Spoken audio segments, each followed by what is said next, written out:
Assalamualaikum warahmatullahi wabarakatuh. Berikut catatan hijrah saya hari ini tanggal 8 Juni 2020 bertepatan dengan 16 Syawal 1441 Hijriah. Insyaallah ini awal dari channel saya yang akan mencatat semua perjalanan hijrah saya. Setelah sekian tahun saya menikmati rasanya hidayah dari Allah, rasanya iman, telah diselamatkan dari keburukan dan telah diberikan jalan yang lurus dari bertaubat atas dosa-dosa yang sangat besar. Insya Allah saya akan berbagi catatan-catatan pemikiran atau mengulangin apa yang telah saya dapatkan dengan tujuan semoga yang mendengar ini akan mendapatkan kebaikan juga, mendapatkan hidayah juga.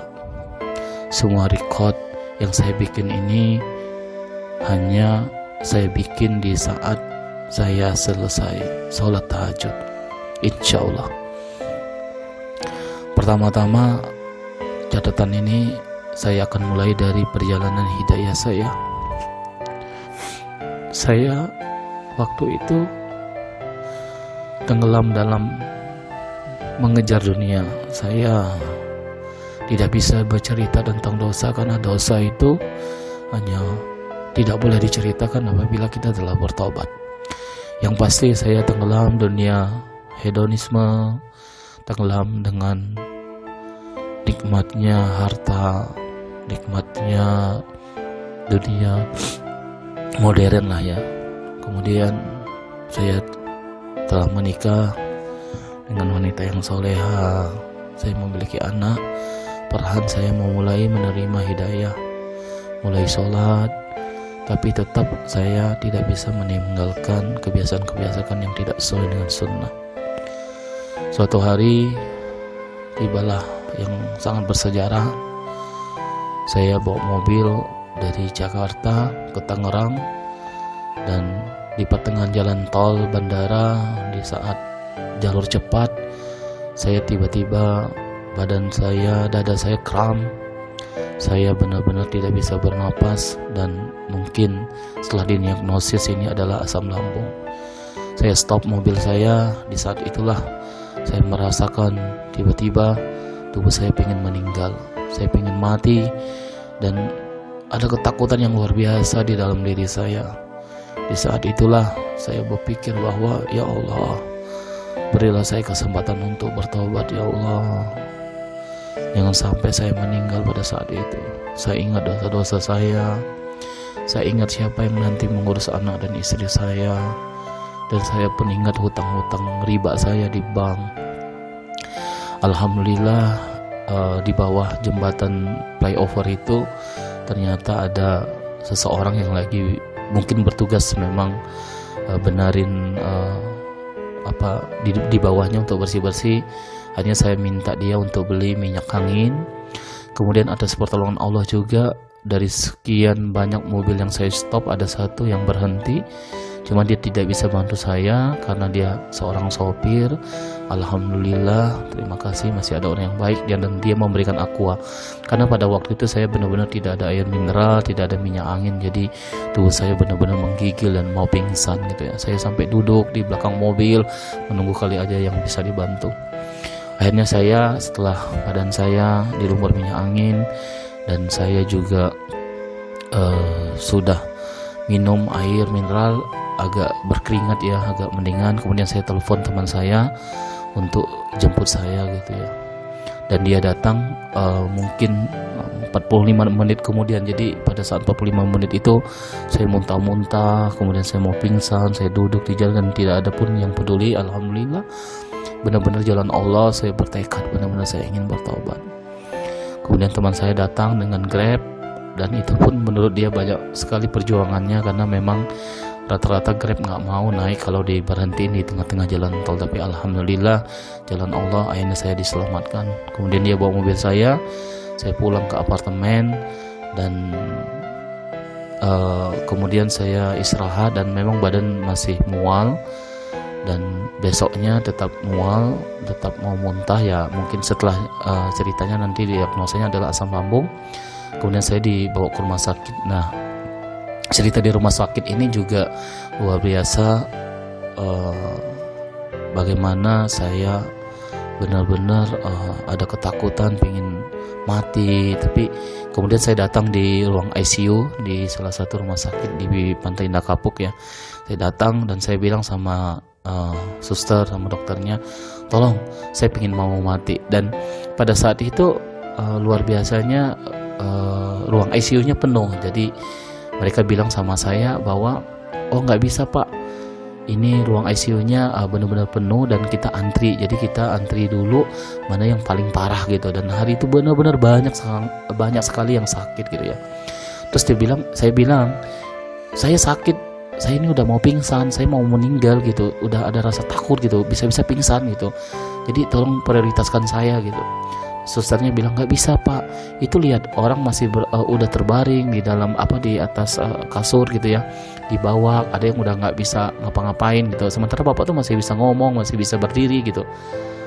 Saya pun aneh, tapi kan suster nggak tahu di hati saya ini udah merasa pengen kayak mau mati gitu, saya ini mau pingsan. Terus susternya bilang gini, udah gini bapak duduk aja di kursi rodanya, nanti kalau pingsan kita bangunin. Ya saya pun mau marah bagaimana, karena memang badan tuh udah menggigil gitu ya, kaki tuh rasa dingin, kayak ada, saya tuh berpikir kayak malaikat maut gitu ya yang mau jemput saya gitu loh. Saya karena dulu pernah baca-baca, nonton kalau malaikat maut nyambut itu badan tuh terasa dingin gitu ya. Kemudian saya udah berserah diri, saya juga berdoa dengan Allah, ya Allah. Saya duduk di kursi roda dan mungkin hampir setengah jam kemudian saya aneh juga ya, kok nggak pingsan gitu. Saya sempat ngomong sama satpam, Pak kalau seandainya saya pingsan tolong selamatin saya ya, tolong, karena saya ini benar-benar ini udah nggak ini. Tapi saya nggak pingsan gitu sampai ke 40 menit itu. Saya akhirnya ketemu susternya, dan memang sebelumnya saya punya riwayat asam lambung yang parah. Jadi kalau saya makan tiba-tiba atau udah terlalu capek atau apa-apa, tapi dulu biasanya saya disuntik. Nah inilah masalahnya nanti ke depannya. Saya disuntik, dengan suntikan itu saya dulu ciri-cirinya itulah kram, perutnya saya kram. Kemudian perut kram itu setelah disuntik akhirnya agak mendingan, tapi itu selalu terjadi bertahun-tahun sebelumnya lah, kira-kira 3 tahun sebelumnya lah. Tiap 3 bulan tuh mungkin cuma 1 kali gitu. Jadi karena kita udah ada asuransi, kita punya uang, jadi ke rumah sakit tuh biasa saja ya, berobat kemudian sembuh, kadang-kadang tengorak tanpa sadar lah gitu. Jadi nggak ingat Allah ya, taunya kalau sakit punya duit berobat gitu. Kembali ke ruang ICU tadi, akhirnya saya dirawat, saya tes jantungnya bagus, tes semuanya lah. Akhirnya saya nginap di rumah sakit. Kebetulan anak saya juga masih kecil dan saya takut dia juga, putri saya ya, takut dia kena tertular. Akhirnya saya bilang sama istri saya nggak usah jenguk saya benar-benar biar saya sendiri gitu. Wah di situ masya Allah saya benar-benar merasakan di rumah sakit sendiri keegoan, kesombongan karena jabatan, kekuasaan selama ini tuh benar-benar saya luar biasa, karena kebetulan keluarga banyak di daerah. Jadi benar-benar saya sendiri, dan tiap malam itu saya sampai kedinginan, saya sampai telepon abang saya minta doain, dan saya juga berdoa, ya Allah gimana ini gitu ya. Saya sempat saya perlu diruqyah ini gitu ya. Tapi tiap malam tuh ketakutan mau mati, tapi besoknya masih hidup. Kemudian gemetaran gitu sampai udah di puncaknya gitu, aduh udah pasrah gitu, tiba-tiba nggak jadi gitu ya. Tapi saya jalanin, saya akhirnya didiagnosa selama mungkin 1 minggu lah saya dirawat. Saya 4 hari ya, mungkin 4 hari didiagnosa saya kena asam lambung dan liver ya, jadi fatty liver. Jadi terlalu gemuk, perut saya memang gemuk waktu itu, jadi banyak lemang di perut. Setelah di ronsen saya udah semua lah ya, saya semua udah tes. Kemudian alhamdulillah saya bisa pulang dengan beberapa limit makan, tapi beberapa kumat sesekali. Nah mungkin nanti next akan saya ceritakan bagaimana ceritanya dari proses hijrah tadi pengobatan. Jadi sakit saya itu benar-benar membawa saya untuk menuju Allah, dan jalannya itu memang berliku-liku. Mungkin sekian dulu yang bisa saya share.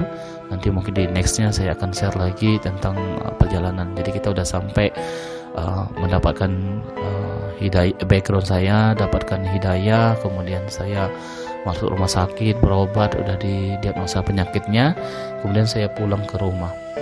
Dan nanti selanjutnya prosesnya adalah bagaimana saya terus mencari obat-obat, kemudian bagaimana saya akhirnya kembali kepada Allah. Mungkin itu yang bisa saya share. Alhamdulillah, semoga apa yang saya share ini mendapatkan manfaat dan menjadi amal jariah bagi saya. Wassalamualaikum warahmatullahi wabarakatuh.